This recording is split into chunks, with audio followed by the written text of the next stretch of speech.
So for Virgo Sun and Virgo Rising, your future now awaits you.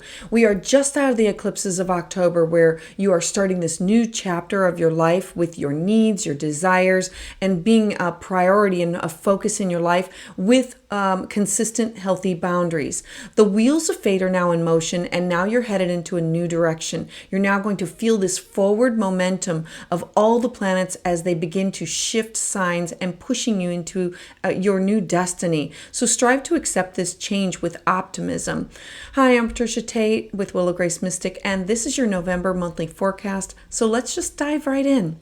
So the first starts off with November 4th with Saturn stationing direct. So Saturn is the planet of boundaries, restrictions, and it's the planet of slow and steady growth. And in the sign of Pisces is watering and wanting to blend with others. This is in your 7th house of partnerships and relationships, clients, your one-on-one relationships. This is also the house of exes, and it's the house of business contracts that you have with other people. It's also the house of your best friends. So Saturn now stationing direct is going to give you this opportunity to create these healthy boundaries with people that are related with you in your one-on-one contacts as you move forward.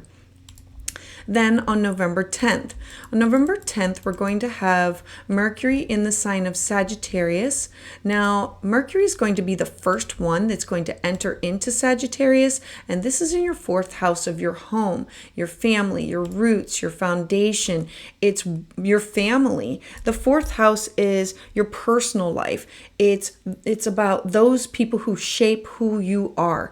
And Mercury being thoughts, ideas, communication, thinking bigger, seeing the brighter side of things, seeing the bigger picture of things.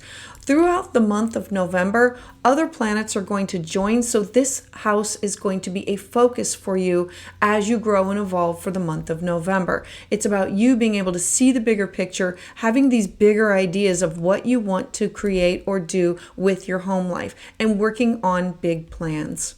Then next on November 13th, we're going to have a new moon in the sign of Scorpio. So a new moon, those are where we have these fresh starts, clean slates. It's where the moon and the sun combine together, and you also have Mars there. So the sun is the ruler of your 12th house of your dreams, your intuition, your spirit guides. It's the house of isolation where we go to be alone, to connect. And the moon rules over your hopes and dreams and wishes. Now, this is going to be an opportunity for you that's going to be great for transformation, for what you want to do to communicate with your siblings, your neighbors, things that you want to do closer to home, pursuing projects that you're passionate about.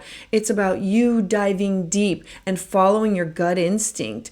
Now, this is going to be a house that you're going to be able to start something, share it, create it, and be able to recreate it. Start, share, start all over. Now, this is also, I want to bring your attention to that the sun is in Scorpio and it is opposing Uranus. And so you're starting this new project, these new things that are having to do with your siblings or your neighbors or these work projects that are closer to home. And then we have Uranus, where I want to go, people that I want to connect up with. I want to travel. I want to study. I want to have this work published. That's where the opposition comes. The opposition is about you feeling restless and you feeling that you have some kind of pushback against you versus what you really want to do. It's about possibly somebody boxing you in and trying to change your mind with things. And so I'm encouraging you to work to have these productive responses and Scorpio in this area is about feeling things and using your intuition, but Uranus is shock and surprise and not seeing it coming. And so knowing that you're going to be starting these creative projects, I know it's going to be hard for you to not take it personally, but you need to be thinking with your head and not using your emotions at this time as you work through this. All right, so then we have on November 22nd, we are going to have the sun entering into the sign of Sagittarius. The sun is the next one to join Mercury. I love this because the sun represents your private life, your hidden, what you don't want to share with other people. It's spiritual retreats. It's where you want to get rest. You're trying to create a Zen den in your home, or a place where you can go and be alone in your home. With the sun entering Sagittarius, you need to expect, like, there's going to be adventure, an expansion of your home. It's experiences and opportunities that are going to arrive with things that are happening in the foundation, with the family that lives with you. This could be you connecting with ancestors or real estate or property that you own. This is also tapping into, it's the house of traditions. And so the sun entering here is focusing in on this season where you're more optimistic and you're going to be more open. You want to do new things. You want to try, go to new places, meet new people. And this could be discovering people from your past. This is an opportunity to work on all things that have to do with your foundation and your family and your roots. Then as we move forward, Mars on the 24th is going to be the next planet to join.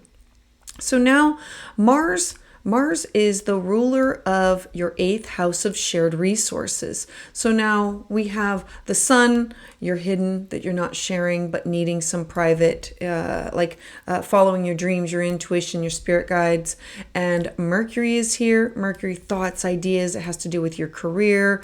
And it also has to do with you, how you present yourself to the world. And so how are you using your shared resources in order to accomplish some goals of things that you want to do at home? Remember that the 8th house is shared debt, shared income. It's alimony, child support.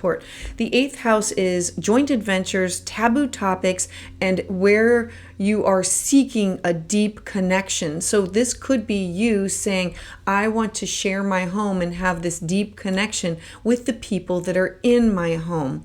With Mars joining here, this is about your energy being more focused on expansion and striving to pursue these opportunities to learn and expand your knowledge. And this could be about diving into your genealogy or traditions.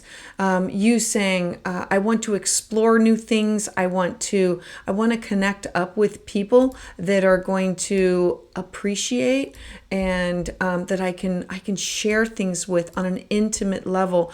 I want to be able to have these deep bonding connections, and not be afraid to not have taboo topics that I cannot share with other people. So expect the topics of shared resources, your home, your real estate, traditions, you, the sun, and the way that you communicate, and going off after these things and being ready to take a deep dive and see the bigger picture, but wanting to do it with somebody that you can connect up with on a deep level. All right, so then on November 27th, we're going to have this full moon in the sign of Gemini. Remember that we've had all of this work going on in our 4th house of home. And so now full moons mean endings, closures, something that has to, it has ended, like a project has ended or something. This has to do with your career, your legacy. You could be ending a job. You could be leaving a job. You could be getting fired. You could be retiring. Or there could be a project that's ending. Remember that full moons, they illuminate things that we just didn't know that this was going on. And so at this time, you're going to be able to sort through ideas. You're going to be able to finalize some plans. You're going to be able to see results from these short-term plans that you've had. You're going to be able to say what you mean and mean what you say. Now, you're going to be able to merge your head and your heart, because the moon is your intuition, and the way that you communicate is through it's Gemini. And then I want to draw your attention to the square that's happening with Mercury in Sagittarius it is squaring with Neptune in Pisces. So there's going to be something that's going to be a conflict that has to do with you and another person. This other person can be your best friend, your significant other, your partner. It could be a business partner. It could be a client. Whatever it's going to be, Neptune is foggy and unclear. And the seventh house is your one-on-one house. It's your relationship house. And so this is a time that you may feel trapped, or you might not have the focus, or you might have a hard time seeing the things that you're wanting to do at home, the things that are ending with your career, and where does this partner, whether it be business or significant other or friend or client, fit in, because you're having a hard time seeing what is right in front of you. So ground your thoughts and work to use your imagination. So Virgo, I would love to hear your thoughts about this in the comments below to see how this is going on. And please check out the transit videos as they're released for the new moon and the full moon. And join me Tuesdays live at 6 p.m. Eastern Standard Time, where I offer tarot consultations or full moon and new moon readings. And please subscribe to get updates as soon as they're released.